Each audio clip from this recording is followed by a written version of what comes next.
It seems you've been lost in the dark, cold vastness of space for ages. You don't remember what green trees look like. You can recall what fresh morning air smells like. You're about to run out of what little fuel you still have. And then, you see it! A planet! Can it be Earth? Your battered spaceship is moving closer to the planet, and a giant wave of bitter disappointment almost drowns you. This alien world looks nothing like your beautiful blue planet. You get down to work. After thorough research, you realize that the planet in front of your eyes can't be anything else but Kepler 22b, which, in turn, means that you're 635 light-years away from home and are unlikely to ever return to Earth. You need some time to get used to this horrible revelation. When you come back to your senses, you understand that you have to do everything in your power to survive, even if it means living in an unfamiliar, probably hostile world. The only good news in that ocean of desperation is that Kepler 22b is located in the habitable zone of its star, and it means there might be liquid water on its surface. And where there's water, there's also the possibility of life. Your life. Earth's astronomers discovered this exoplanet, which is what all the planets outside the solar system are called, using the transit method. The problem with many exoplanets is that it's hard to spot them since the bright glare of their stars keeps them hidden from our telescopes. But the transit method means that instead of looking for planets, scientists watch the star, Kepler 22. They noticed that over time, its brightness changed. That was because Kepler 22b regularly blocked the star's light. This discovery also helped researchers figure out the size of the planet and the way it orbited its star. It turned out that the planet was 36 times more massive than our planet. If you decide to settle down in this world, this information will probably make you feel even lonelier. Your new home is also 15% nearer to its star than our planet is to the sun. If Earth moved over so close to our star, everything and everyone on the planet would become fried in no time. Consider yourself lucky that the star that is now illuminating your spaceship, lying sideways on the surface of the planet, is smaller and colder than the sun. It means you'll get as much sunlight as you would if you were on Earth. The temperature on your new home planet is quite comfortable, around 60 to 72 degrees F. But don't get your hopes up. You don't know for sure yet, but there's a theory that the planet is rotating on its side, like Uranus in our solar system. What can it mean for you? Unfortunately, nothing good. Even though the position of the planet probably seems insignificant, the complications might be fatal. The problem is that in this case, the north and south poles of Kepler 22b would be either plunged into darkness or illuminated by super bright sunlight for half a year. Now, that wouldn't be a matter of being a daytime or nighttime person. It would mean that temperatures on the planet would change from freezing to boiling all the time, which wouldn't be great for your survival. Anyway, you haven't had enough time to figure out whether this prediction is true. What you have noticed, though, is that your new home is covered with an ocean. You almost dropped into it before resuming control over your spacecraft and landing it on the shore instead. According to your calculations, the ocean might be around 160 feet deep. It might also act as natural climate control, keeping the wild temperatures at bay by storing heat in the summer and releasing it during the winter. But even if it's true, your main concern is food and oxygen. You're running out of your scarce resources at an alarming speed. What are you going to eat on this lifeless planet? How will you get some air to breathe? Your future looks darker and darker with every passing minute. Will the sheer strength of your willpower help you survive? Time will tell. We've discovered Kepler 22b, a small exoplanet in the Cygnus constellation. Seems like nothing important, right? But it's actually a big deal. This is the first planet located in the habitable zone that was found by the Kepler telescope. In other words, there may be water on this planet, and if there's water, there may be life. Kepler 22b can become our new potential home. So let's take a closer look at it. Actually, discovering new planets is not easy at all. Not all of them can be seen through our super cool telescopes, even the almighty Hubble. Sometimes, the stars are so small and dim that it's really hard to find them on a map. The same thing happened with Kepler 22. In such cases, scientists have to use a special method. First, they take a bunch of photos of the star in different periods of time.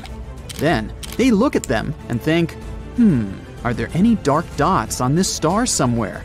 And if they find one, that might be a planet. These photos actually help us to discover some very important stuff. Like, first of all, this planet exists. Secondly, here is its size, radius, and proximity to the star. And finally, will we be able to live there? Now we know that Kepler 22b is very similar to our planet and could potentially become a second Earth. It's also very close to us, only 635 light-years away. Yeah, it's about 3 quadrillion miles, but this is one of the closest options. Kepler 22, the star of Kepler 22b, is a yellow dwarf. It's very, very similar to our Sun.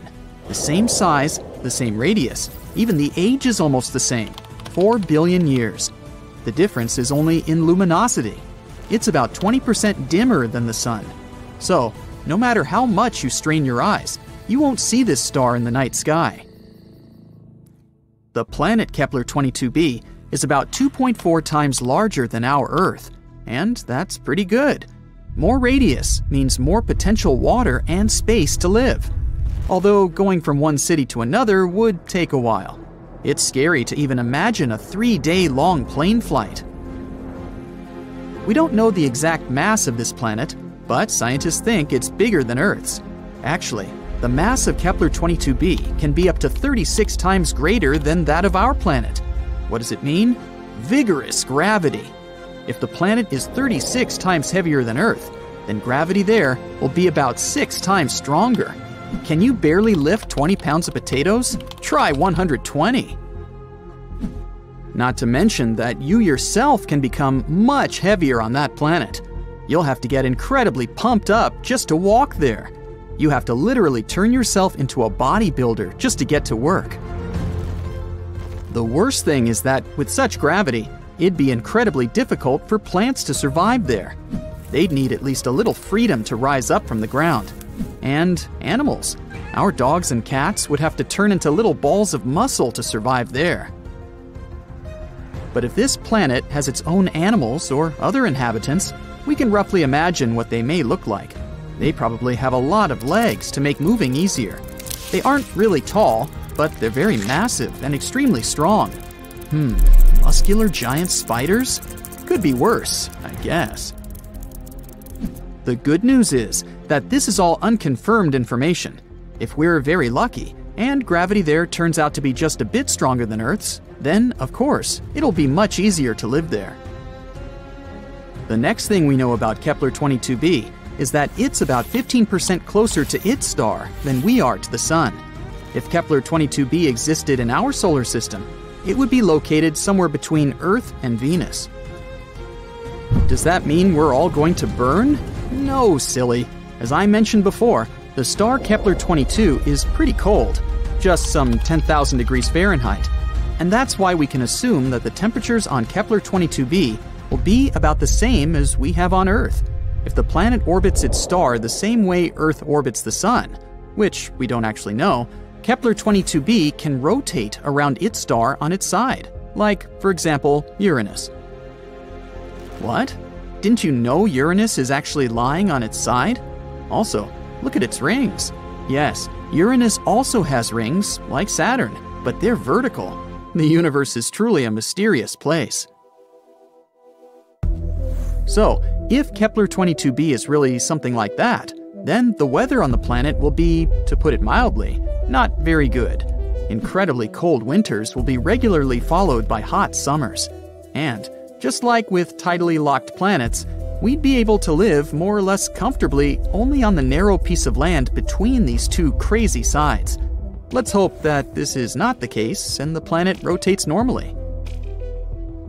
But it's not all that bad. Studies show that there may be an ocean on Kepler 22b.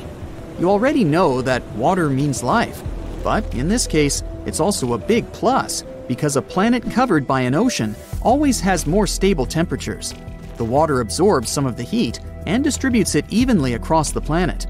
The hot parts cool down, and the icy ones warm up. By the way, that's exactly what happened to Earth billions of years ago.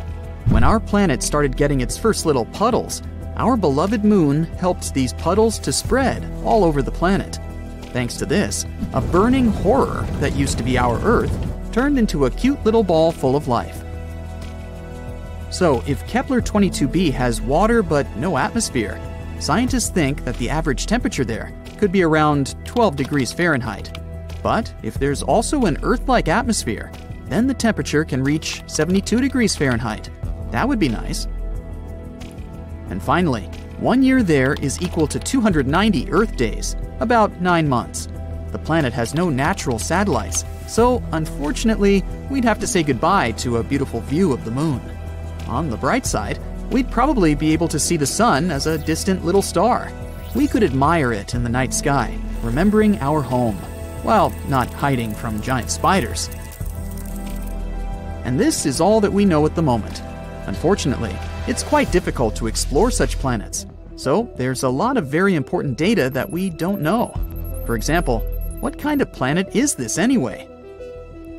Yep, we're missing the most important information about Kepler 22b. We don't know if it's a rocky planet or not. And if not, then all the previously mentioned information means nothing. It may turn out to be a gas planet, or a planet covered with gas but with a solid core, like Neptune, or a water world covered with a giant ocean. In this case, it better be a water planet. Then at least we could build some kind of underwater city there.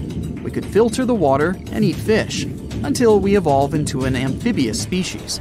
Does it even count as evolution if we go back to our roots? Scientists, however, think that Kepler 22b may turn out to be a Neptune-like planet. Some astronomers have even assigned the planet to a category of mini-Neptunes. Yes, this is a real planetary category. But this hasn't been proven yet.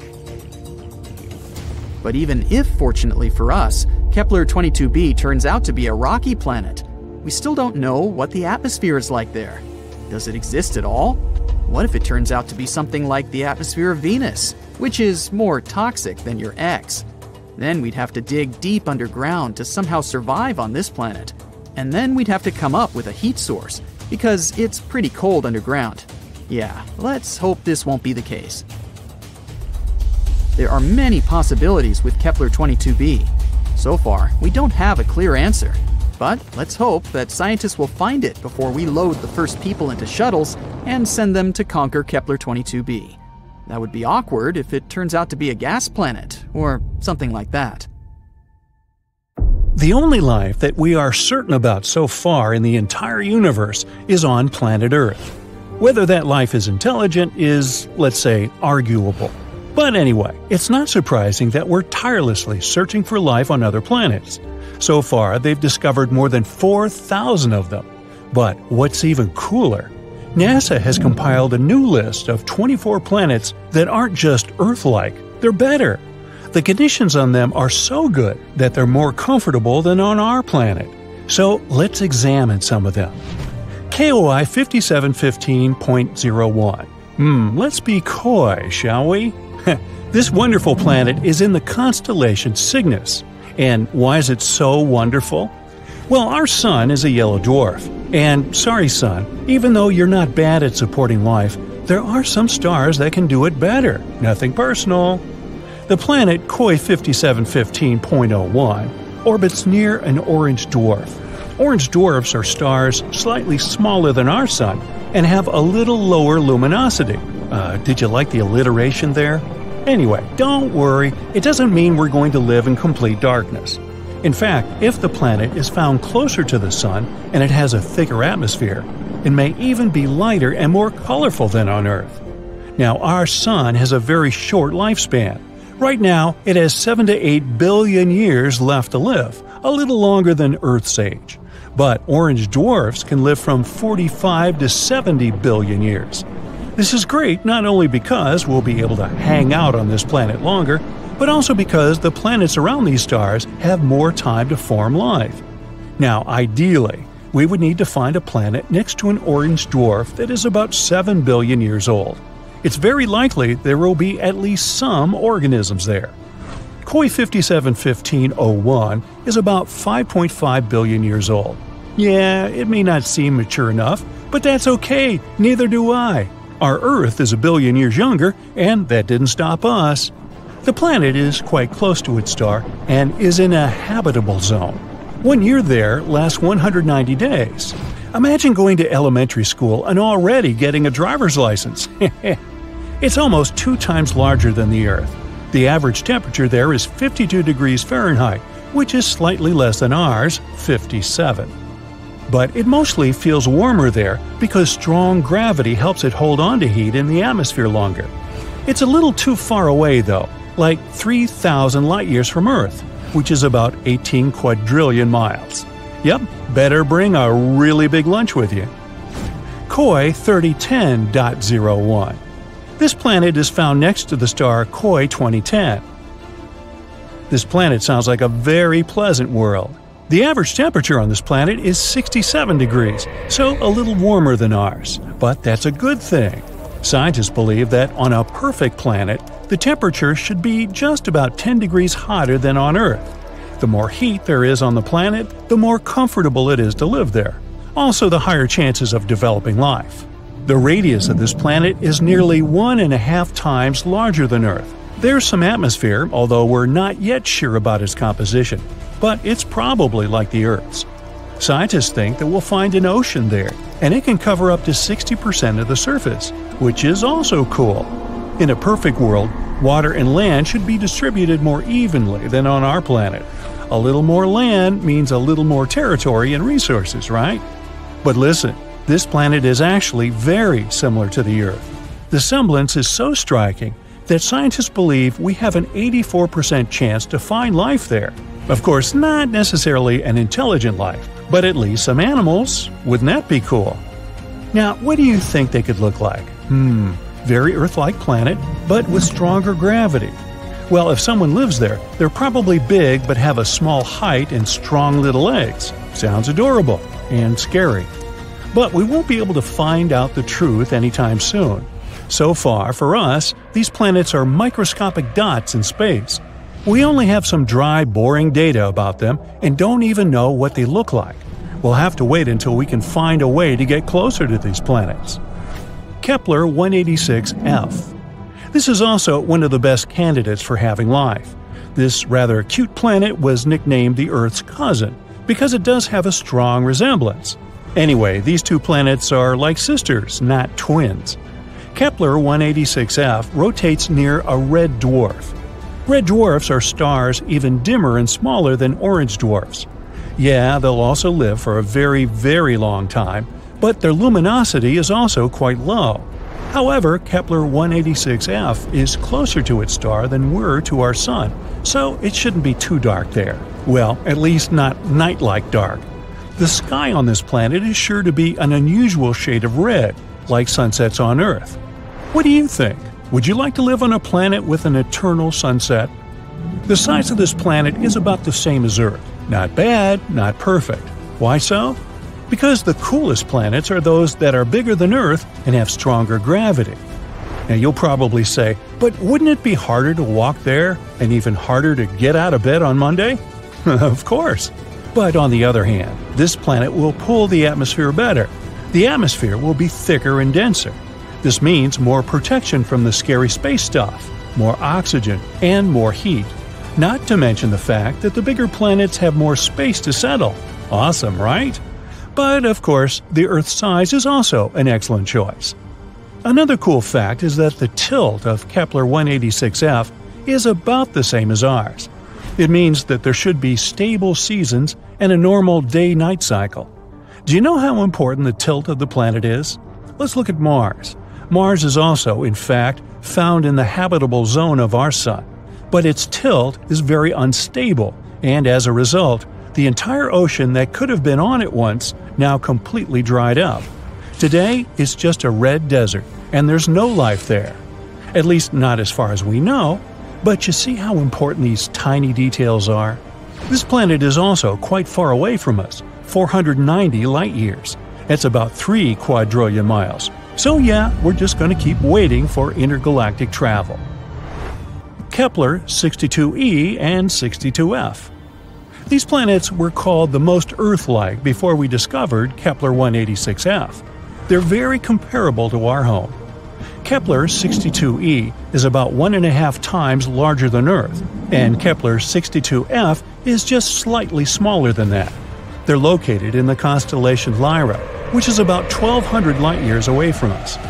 They both also orbit a red dwarf. 1 year on Kepler 62e lasts about 122 days, even less than on that first planet we talked about. Scientists believe that both 62e and 62f are sort of water worlds, warm places mostly, or even completely covered with water. If there is land there, it's probably just some islands. A world consisting entirely of islands. A fantasy dream for some, think Hawaii, and a nightmare for others, think Megalodon. But if you're a fan of ancient marine animals, just imagine how gigantic they could be there. Still, there are many things we don't know about this planet. Does it have a surface? What about its composition, density? One day, maybe we'll be able to answer these questions. And so, that's it for the super-Earths. Of course, the original list is much longer, and you can go check it out on the internet. Now, the best thing about all this is that these are planets that are better than the Earth. But we also know thousands of other exoplanets that are just close enough to ours. And the odds are, a few of them have at least some form of life. But they're very, very far away, so we have no way to check it out right now. Perhaps, down the road, we'll find some cool creatures on many of them. Picture this. You've won a membership to a space gym. You get to travel around the solar system and work out. But gravity changes on different space bodies. So let's find out if you can get stronger elsewhere, or if you should keep practicing on Earth. Your spaceship is approaching dwarf planet Pluto. It's getting chillier by the second. No wonder! The Sun is over 3.7 billion miles away. You must be glad you brought your thermal spacesuit along, right? To leave the spacecraft, Earthlings would need the help of a gravity machine, since gravity on Pluto is a mere 1/15th of that on Earth. Gravity is the force that pulls you toward the ground. The smaller the mass of a space body is, the weaker its gravity. So, on Pluto, you can't do any sports that involve running. If you did, you'd most likely fly away. You can try out elephant lifting, though. After all, you can't do it back on Earth.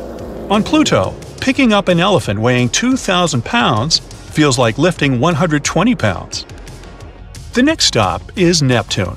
It's over 30 times farther away from the Sun than Earth. The atmosphere there is dark and cold. You might get overwhelmed by the planet's gigantic size. It's called an ice giant for a reason. Maybe today you'll feel like doing some winter sports? To say Neptune exists in perpetual winter is an understatement. The average temperature on this planet is around minus 373 degrees Fahrenheit. But gravity here is only 10% stronger than that on Earth, so you don't feel much difference. This world doesn't have a solid surface, so you won't be able to leave the spacecraft. Is that an ice hockey rink I see? Grab your ice skates and your stick and get ready to outplay your fellow passengers.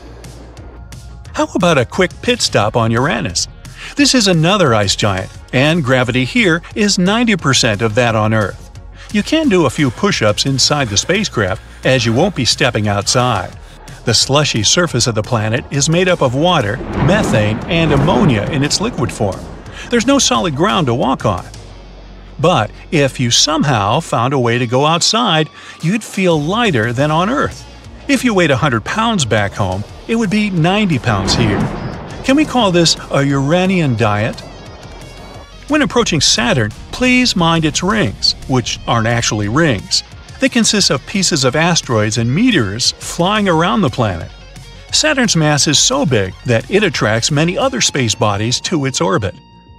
And right now, you're one of them. Time to get creative with your workout. You've scheduled a skydiving experience here. If you freefall in Saturn's atmosphere, you'll reach the speed of 30 miles per second. Don't forget to open your parachute. On second thought, though, you won't be able to touch the ground anyway. Saturn's surface is pure gas. Quick fun fact: once Saturn got in the way of the 10th planet forming in the solar system. The planet's debris, which partially makes up Saturn's rings now, could have blended into a planet, but it was pulled into Saturn's orbit instead. You're nearing Europa, one of Jupiter's moons.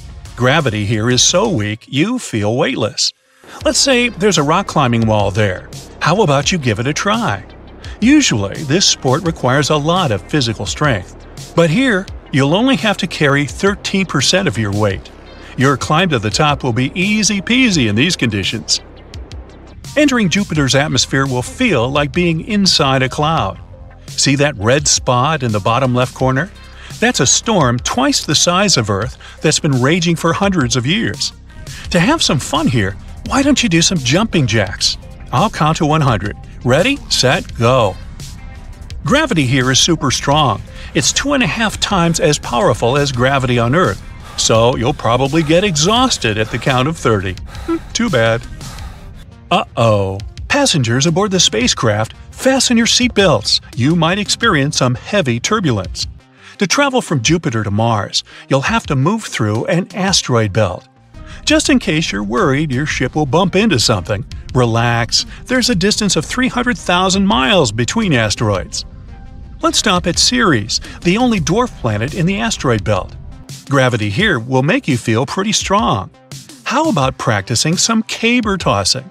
Cabers are heavy logs that can measure up to 20 feet long.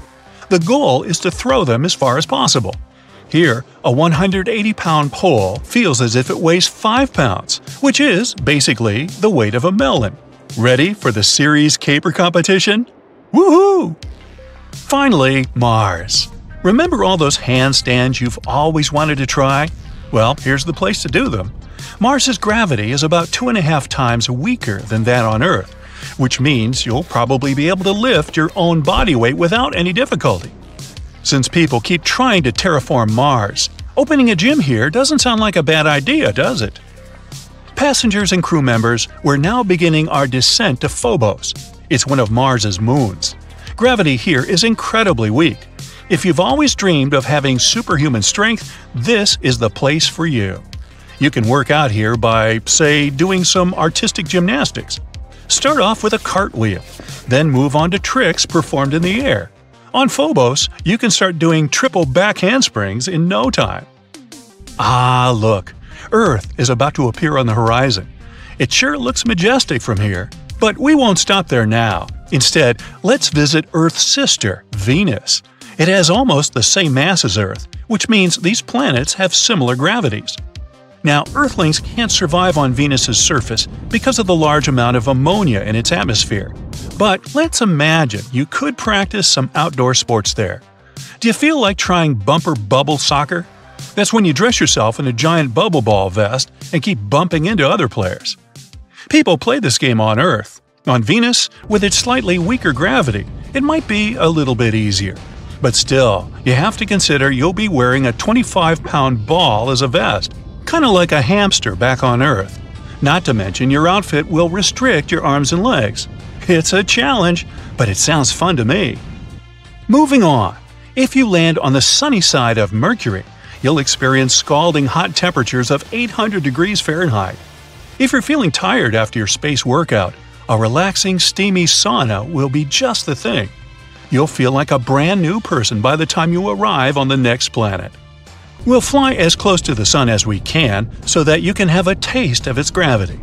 The Sun's mass is huge. It's over 333,000 times the mass of Earth. And gravity here is extremely powerful. You'd have trouble lifting something as light as a bottle of water if you managed to step on the surface of the Sun. Too hot, you say? Well, I imagine it's a whole lot cooler if you come back at night. Haha, just kidding. On our way back home, we'll stop by the Moon. I mean, our Earth's natural satellite. Walking on the surface of the Moon will feel like jumping. You'll be able to jump as far as 33 feet, so why not try some parkour?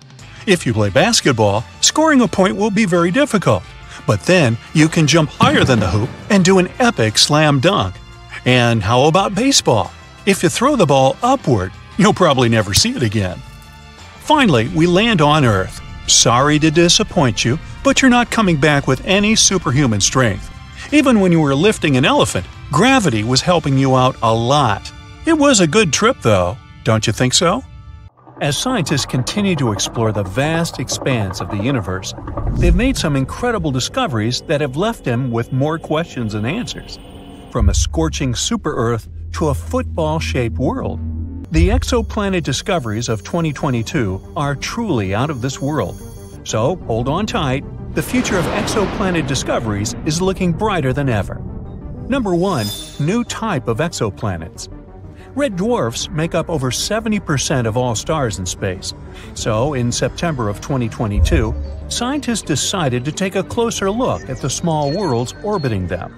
What they found was amazing. New type of exoplanets that were made of half rock and half water, either in liquid or ice form. The researchers suggested that these planets likely arose from icy material and were born far away from their stars, past the ice line, where surface temperatures are freezing. But they later migrated closer in, to where the astronomers detected them. This discovery could have huge implications in the search for life in the cosmos. Though these planets are loaded with water, they might not be covered in oceans. Who knows? Maybe one of them will be the next Earth 2.0. Number 2. Jupiter-sized world. Imagine a planet so massive and mysterious, it's like a hidden Jupiter in our galaxy. Well, we just discovered one of those orbiting a star just 379 light-years away. Just. We've named it the TOI 2180b, and it's got everyone talking. Why? Well, for starters, this planet takes a whopping 261 days to orbit its star, which is much longer than most distant gas giants we've come across so far. But that's not all. The temperature on this world is surprisingly mild, averaging at a balmy 170 degrees Fahrenheit. For comparison, the temperature on Jupiter and Saturn is around minus 280 degrees. It's like a bridge between the giant exoplanets we've found and our Jupiter. But the question remains, how did this planet get to be so different? Scientists are still trying to figure that out. Let's hope that we get some answers soon. Number 3. The Hulk planet. This world is a place where the surface is covered in molten magma, and the year lasts just half a day.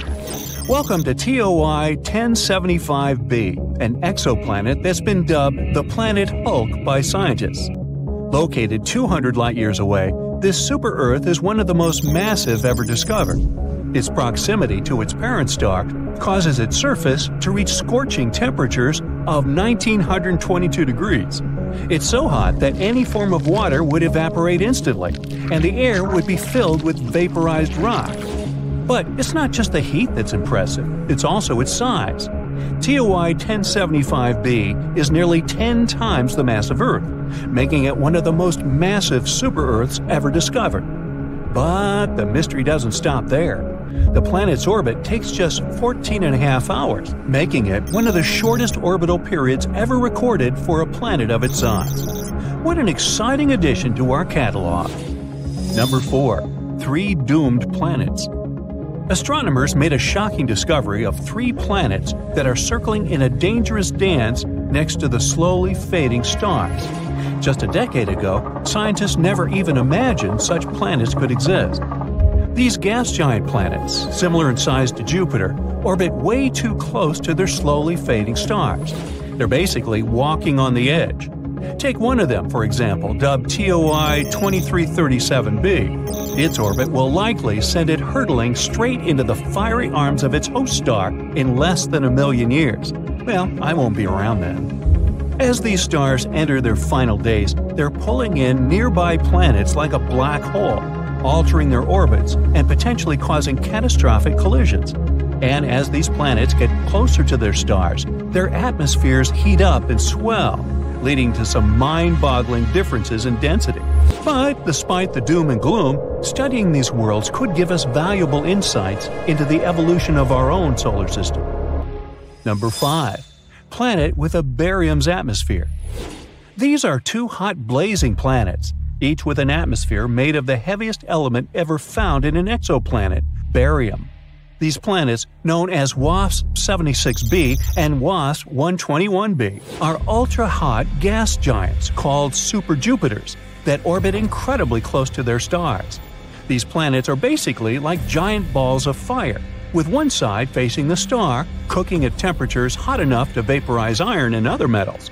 But as the hot iron vapor is blown into the planet's cooler night side, it turns into liquid and falls as iron rain. And these planets held a special surprise for us. Barium is a heavy metal, about 2.5 times as heavy as iron. And yet, scientists were able to detect it in the upper layers of these planets' atmospheres. This is truly a mystery and a puzzle we're still trying to solve. Imagine landing on a planet like this and looking at this rain of iron and the heavy barium in its skies. That would be awesomely horrifying. Number 6. The football planet. Get ready to have your mind blown, space enthusiasts, because we've just discovered the ultimate football-shaped planet, and it's unlike anything we've ever seen before. Meet WASP 103b, the ultra-hot exoplanet that's more than 1,000 light-years away from Earth. This gas giant is so close to its parent star that its shape is being stretched by the intense gravitational forces. But this isn't just a fun shapeshifter. It's also a valuable scientific discovery. By studying the planet's passes across its star, we were able to measure its deformation for the first time ever. It's like taking a snapshot of a planet in motion, and it's giving us insights into the extreme conditions that these planets can endure. This is truly a great discovery. Number 7. A zodiacal light. Are you ready for a cosmic ghost story? Scientists and high school students in China have uncovered a spooky phenomenon on 3 distant exoplanets. It's called zodiacal light, a glow that's similar to the one seen here on Earth during sunset. But this isn't just some eerie light show. It could hold clues about the makeup of these potentially habitable worlds. Imagine watching the sunset from a dark spot on Earth, and instead of darkness, a triangle of light appears. That's zodiacal light. It's caused by sunlight reflecting off dust particles that fill the solar system, the remains of asteroids and comets. A team of researchers analyzed 47 potential habitable exoplanets named Kepler 69c, Kepler 1229b, and Kepler 395c, all super-Earths, had signs of this light. This discovery is more than just a spooky phenomenon. It could reveal information about the presence of asteroids and comets in these exoplanet systems, which could be difficult to detect otherwise. So that's pretty neat. Number 8. A planet with silicate clouds. Introducing VHS 1259b, not a home video recording system, but a strange and exotic world shrouded in mystery and wonder. A place where the clouds are made of sand and the sky is forever red. This isn't the stuff of science fiction, but a real-life discovery made by the brilliant minds at NASA. This is a brown dwarf exoplanet that's making waves in the astronomical community. It's way too massive for a planet, nearly 20 times the size of Jupiter, but it's not quite a star. It's something in between, a cosmic enigma that defies definition. But what's really crazy about VHS 1256b is its atmosphere. Scientists have discovered that this strange world is cloaked in thick clouds of silicate grains, similar to sand. It's the first time this kind of cloud has ever been detected on an exoplanet, and it's a discovery that's sure to change the way we think about the universe and the possibilities of life beyond our world. And there you have it, folks. The year 2022 was filled with incredible discoveries and groundbreaking findings in the world of exoplanets. But this is just the beginning, as scientists and researchers continue to explore the vast expanse of space. We can only imagine what other wonders await us. So, let's keep looking. Who knows what secrets the stars hold for us next? Okay, here you are, in the middle of the ocean. It's endless, but you can't see it, because there's a thick fog all around you. Dense clouds hide the huge but dim sun. Is it day or night? You don't know. There's only a gray haze around you. You're alone. Even if you try to swim down, after several hours, you still won't be able to see the bottom of the ocean. And that's a typical water planet for you. I know, sounded kinda dark, but it's not that bad. These water worlds are more interesting than they may seem, so let's take a look at them. The ocean planet is a planet that consists, as you might have guessed, mainly of water, ice, and maybe some rocks. Think of the Earth's oceans, its horrifying depths, the Mariana Trench, and all that. And now, can you guess how much space all the water on Earth takes up? 0.025%, exactly. Now, just try to imagine a world of 40 to 60% water. If you dive in there, the depth can exceed 60 miles. Compared to that, the 6-mile depth of our Mariana Trench sounds like nothing. And yeah, the pressure there will be enormous. It can reach up to 20,000 Earth atmospheres. Very crushing.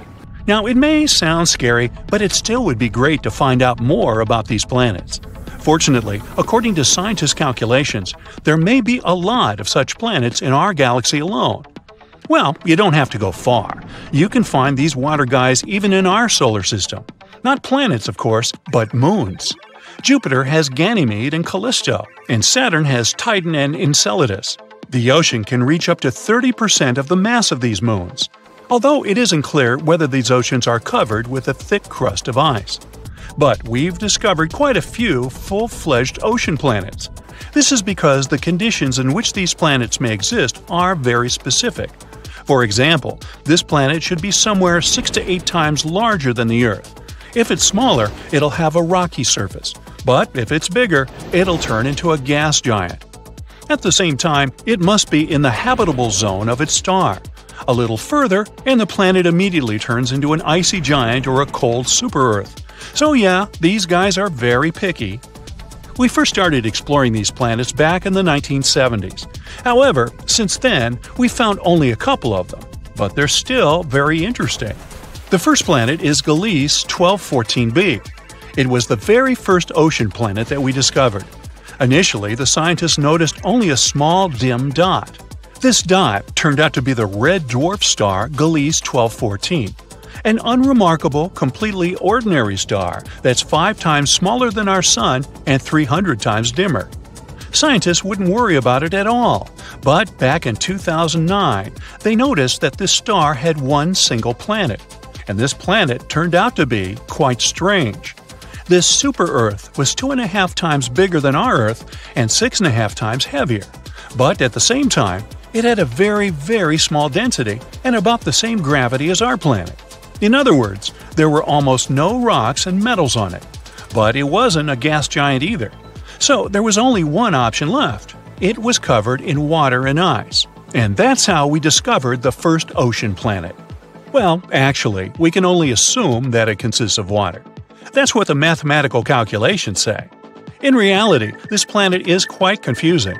It's difficult to explore, and so far, scientists haven't been able to find anything there. No hydrogen, no helium, no water, nada.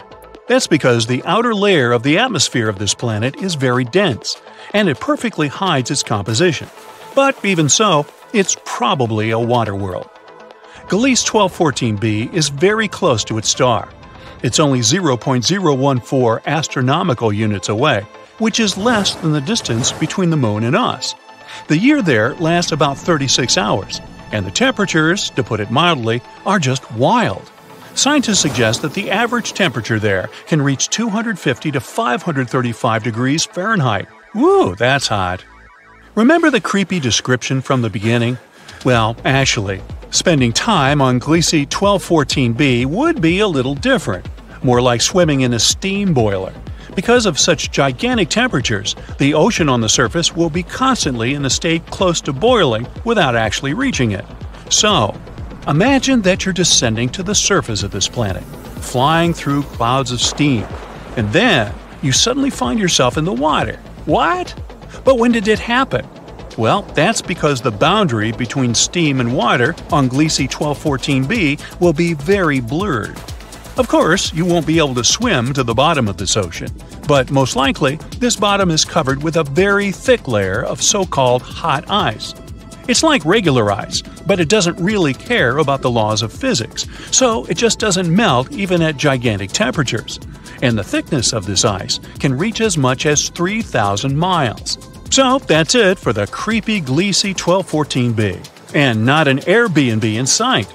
Now, although we can't 100% guarantee that it's a water world, we still have another candidate for this position. A newly discovered planet called TOI 1452b. This planet, located in the Dragon constellation, is almost 100 light-years away from us. It was discovered using the TESS telescope by a group of researchers from the University of Montreal. This planet also belongs to the class of super-Earths. It's 7 times larger than our planet, but 48 times heavier. Again, all this is at a very low density. Because of this, scientists have suggested that almost the entire planet consists of a giant ocean. Here, we were a little luckier. This world won't be just a giant puddle and some thick ice.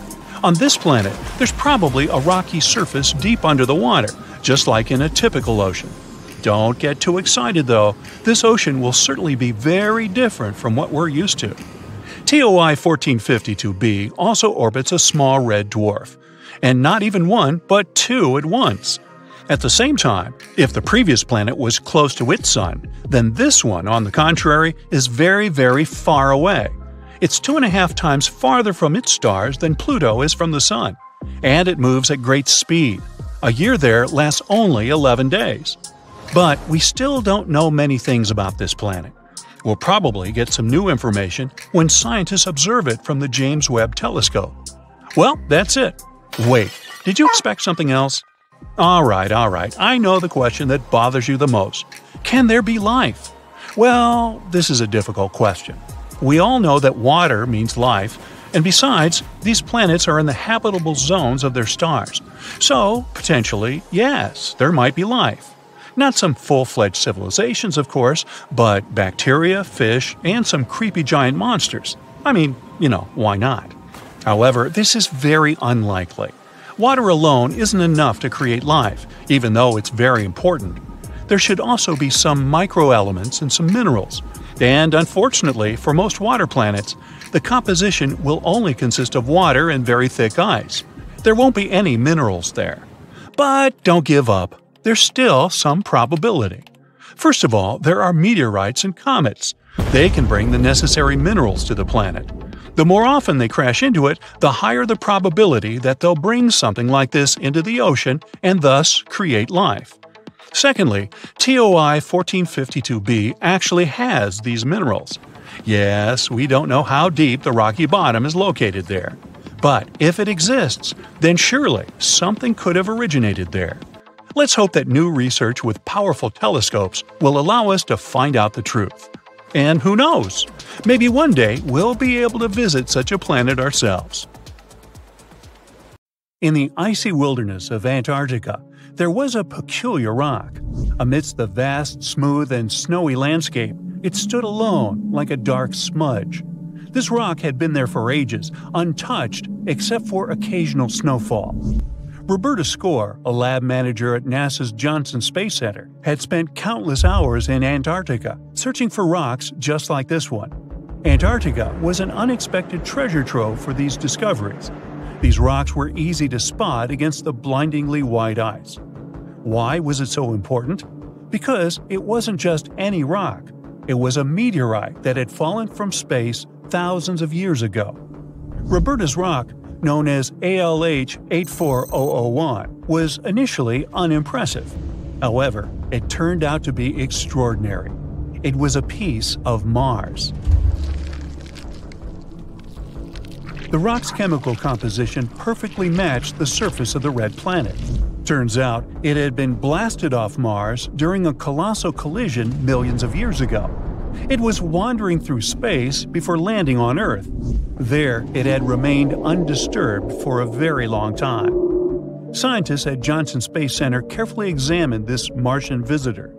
Years later, physicists made a remarkable announcement. This meteorite contained tiny structures that looked just like living organisms found on Earth. NASA immediately shared this discovery with the world. We found fossilized evidence of life on Mars. However, as other scientists got their hands on the rock and conducted further studies, they began to doubt it. Yes, it was a fascinating piece of rock, but Martian chemistry might create similar structures without life being involved.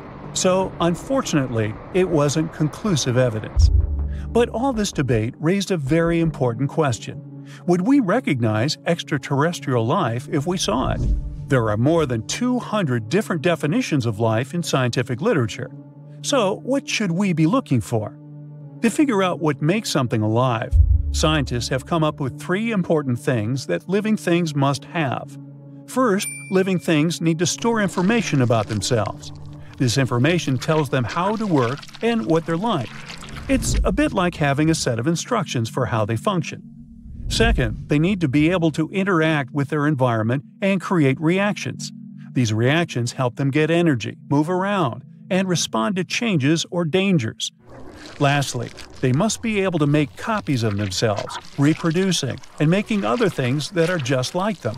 This ability is a big part of what makes something alive. The famous physicist Erwin Schrödinger was one of the first people to figure this out. He said that storing, using, and passing on information is super important for life. It's like a cycle. Information helps create reactions, and some of those reactions let living things make copies of themselves. On Earth, we see this in action. We humans, for example, have DNA to store our information. It helps us with our evolution. Thanks to all this, we can adapt to our surroundings over time. Nature sees that some traits are helpful for survival, so they stick around, while others get left behind. In other words, a way to define life is by saying that it's subject to this process called Darwinian evolution. But how did it happen that things capable of evolution appeared? And when did the very first life emerge in our universe? To find out the answer, let's go to the very beginning of everything. The beginning was the Big Bang. Right after it, there were no stars or galaxies. The universe started as a mostly even and empty place, with just a tiny bit denser than the rest. After the first second or so, first protons, neutrons, and electrons, among other particles, appeared. And just about a couple of minutes later, these protons and neutrons came together to make stable atomic cores. Then, everything was a super-hot soup of particles for about 380,000 years. It was way too hot to form anything dense. The universe needed some time to chill. After it calmed down a bit, it let electrons join these cores, forming neutral atoms for the first time. Finally, some comfy temperatures. If we were there, we wouldn't have needed the sun to keep us warm. That cosmic background radiation would have been enough. Could life appear at this point? Probably not. In those early moments after the Big Bang, the universe had only hydrogen, helium, a tiny bit of lithium, and almost none of the other elements life needs. Life, as we know, requires things like water and organic compounds. So it wasn't about the temperatures, it was about the ingredients. Now, everything had to form over time from these atoms. To create something like a planet, which is much denser than the universe on average, it needed a lot of time and gravitational squeezing.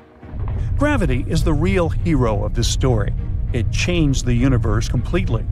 Even though it started slow, it kept going and got stronger. Regions that were a bit denser could pull in more matter, and the denser they got, the more they attracted. The very first star should have formed around 50 to 100 million years after the Big Bang. These stars could become incredibly massive, hundreds or even 1,000 times bigger than our Sun. And when these stars formed, it didn't take long, maybe 1 or 2 million years, before they disappeared. Just for comparison, our own Sun is 4.6 billion years old and still going strong. When huge stars reach the end of their lives, something incredible happens. They transform helium into carbon, then carbon into oxygen, and oxygen into a bunch of other stuff all the way up the periodic table. Then the star's core collapses, causing a massive supernova. This huge BAM releases all these heavy elements into the universe. Hooray! Now the space is filled with something new. The universe acquires many cool things, including the ingredients needed for rocky planets and organic molecules. Each generation of stars gets even richer than the previous one. Yes, to more elements. That means more rocky planets, more essential ingredients for life, and more chances for complex organic molecules to form. And now, when the universe was around 300 to 500 million years old, rocky planets were already popping up everywhere. Great. Can we have some life now? That depends on what we see as life. The recipe for life, as we know it, needs a special ingredient, carbon. Carbon is special because it can bond with other atoms in so many ways. It can connect with different shapes to build all sorts of amazing complex structures. It's carbon that helps us form things like DNA and proteins, which are the building blocks of living things. Now, while the universe made rocky planets relatively quickly, it took a bit longer to get enough carbon floating around. It appeared about 1 to 1.5 billion years after the Big Bang. As soon as it appeared, the universe finally had enough conditions to create life as we know it, which is why scientists are searching for planets around these oldest stars in the universe. These guys definitely had enough time for evolution. But just because you and me are made of carbon and other elements from exploded stars, doesn't mean that all life should be. Scientists are open to the idea of alternative biochemistries. There might be non-carbon-based life that we don't know about yet. For example, blobby beings made of silicon compounds. It's carbon's neighbor in the periodic table. So, when and where did life truly begin? Unfortunately, we don't know for sure yet. Most likely, the universe started preparing for life shortly after the first stars formed. And if all life is carbon-based only, then it should have appeared 1 to 1.5 billion years after the Big Bang. The universe is 13.8 billion years old. Looks like it had plenty of time to evolve lots of microorganisms. So even if we made a mistake, and the mysterious meteorite was just a piece of rock, we shouldn't give up. The search for extraterrestrial life continues, and who knows? Maybe in the future, we'll finally know the answers to all these important questions. Until then, stay tuned. It's a clear night, and you're outside looking at the stars. The Milky Way alone seems overwhelmingly huge. You check on your phone and discover that the galaxy you're in at this exact moment is 100,000 light-years wide. For scale, 1 light-year is already a very long distance. For example, it takes 4.2 light-years to go from Earth to Proxima Centauri, which is the closest star to our planet other than the Sun. So, 100,000 light-years is way more than we normal humans can fathom. And that's just one galaxy. There's a whole lot more out there. Now, looking at this data, it seems pretty unlikely that we're the only life form out there, doesn't it? But how come we've never found anything else so far? Let's get one thing out of the way. Extraterrestrial life doesn't necessarily mean we're talking about little green people. It can also mean microorganisms, bacteria, and plants that can be found on other planets.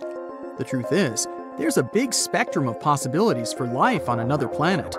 And taking into consideration that there are up to 50 billion planets in the Milky Way, it's very unlikely that we're alone in this big wide universe. And what does life on other planets look like? This is what we've spent years trying to figure out. Go ahead, think with me. A planet may be lifeless today, but it could have traces of organic matter or fossils, meaning that some life form was able to thrive there once. And it could also be that there are planets out there containing life with complex biochemistry, meaning they could have fauna just like we have on Earth, although probably not the same. NASA created a special science that is dedicated to studying life forms outside of Earth. It's called astrobiology. Ever since the space agency was created back in 1958, it didn't take long for it to start looking for extraterrestrial life. They quickly built an action plan. First, they needed to understand how life on Earth was formed, and secondly, how it could have formed on other planets. The first time NASA tried to look for life in outer space was in 1976. The Viking lander blasted into space, headed towards Mars. There were high expectations that humanity would find the first proof of extraterrestrial life. Unfortunately, the lander came back with images of a planet that looked barren and bleak, and scientists were extremely disappointed. Scientific conclusions on whether life could be detected over there were confusing. But hey, you need to know what you're looking for to find it, right? The failure of the Viking mission served to heat up debates amongst NASA scientists to define what life actually meant. And it also served to call their attention to a small but very important detail. Spacecrafts departing from Earth usually transport Earthling microorganisms and bacteria unintentionally, as they remain attached to the vehicle. It turned out that these bacteria could contaminate scientists' samples, so they needed to consider this. All of this made Mars expeditions take a back burner on NASA's short-term plans. There appeared a new priority-first question. What are the types and stages of life that space programs can hope to identify? Scientists might have encountered life on other planets, but they weren't able to identify it as life. That is why NASA began to study our own planet better. They studied everything, from ancient life forms that lived billions of years ago to living creatures that roam the planet today. They understood that the search needed to happen inwards as well as outwards. Let's take a look at the development of Earth's life from its inception. Imagine that this development can be represented as a ladder, or stairs, and each developmental stage is a flight of the bigger staircase. First, we would see basic chemistry, a soup of loose chemical elements like the ones we see in the periodic table. But they need to assemble themselves into more complex structures to be able to self-replicate, change, and evolve. This would happen in the second step, where we start to see the formation of microscopic organisms. In the third step, these cells combine to become multicellular beings, allowing for more complexity and variety. The step above sees species that can evolve big brains, enabling the use of tools, culture, and shared knowledge. That's where humanity is located. Looking at this ladder, one might ask, so what does it take for a multicellular organism to evolve into fully formed humans? This is what is called the Great Filter. It's a huge evolutionary jump that takes a lot of effort and the perfect environmental conditions for it to happen. And given that we haven't heard of any other extraterrestrial civilizations out there, it might be that we're the only ones that were able to make this jump. After all, how likely is it that we'll find life outside of Earth that is similar to us?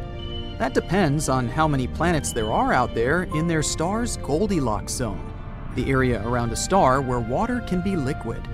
And because stars come in all sizes and configurations, this zone is different for every star system. But that's not the only criteria we know for the existence of life. We usually look for three things to detect life: liquid water, methane, and oxygen. Water is what allows for chemical components to mingle and connect, forming multicellular beings. Methane is produced by the decomposition process made by bacteria, and oxygen is the byproduct of plant respiration. These are some of the telltale signs that the James Webb Telescope was programmed to search for. The James Webb Telescope has ambitious purposes that might revolutionize space science. Its top priorities are to detect forms of life by studying small galaxies orbiting the Milky Way. It will also look for the oldest stars in the universe, trying to gather data on the origin of the universe itself. That's huge! NASA is betting on two variables with this new telescope: a thorough scan on the so-called exoplanets, aka planets from outside our solar system, and the search for extremophiles, a type of life that loves extreme environments. Extremophiles were first discovered on planet Earth back in the 1960s at the bottom of the sea near the Galapagos Islands. Scientists found microorganisms living next to hydrothermal vents that dot the sea floor over that part of the world. Thriving in places like these with extreme temperatures over 700 degrees Fahrenheit takes a lot of resistance. I mean, can you imagine the heat? This discovery was a turning point for the field of astrobiology. as scientists understood that life could survive in extremely harsh conditions, similar to the atmosphere available in several exoplanets. But hey, life might turn up in our own neighborhood if we're lucky enough. Guided by the mantra, "Follow the water," NASA is launching 2 important missions inside our solar system that can contribute largely to the search for extraterrestrial life. You remember Jupiter, right? It's the gas giant that has a moon known as Europa. A few years ago, scientists discovered that Europa had an ocean hidden behind layers of icy crust. And there's even more. According to research, the water over in Europa is salty, much like the water we have on our planet. Europa is a big contender for the detection of life. But the Europa Kepler mission is not aimed at trying to identify this. Rather, it will orbit the moon and gather as much information about its atmospheric conditions as it can. The other moon-bound mission is the Dragonfly, an octocopter that will explore Saturn's moon, Titan. The launch is programmed for 2027 and will only arrive in Titan's orbit around 2034. It will sample and examine a series of promising sites around Saturn's icy moon. And who knows, find some new information on ET life? Let's see what happens. But I'd say we've never been closer to a huge discovery than we are now.